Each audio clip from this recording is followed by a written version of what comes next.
So for today's video, gawa ko na ice Milo. Ayan na. So yan, ginawa ko siya. And guys, Milo and milk lang ice. Ganun. Yan, titikman na. Haluin mo yun.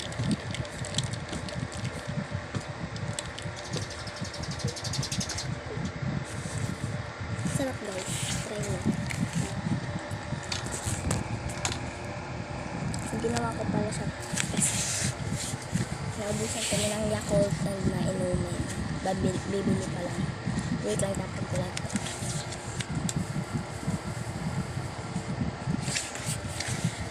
So yan guys, gumawa ko na to dahil masarap siya.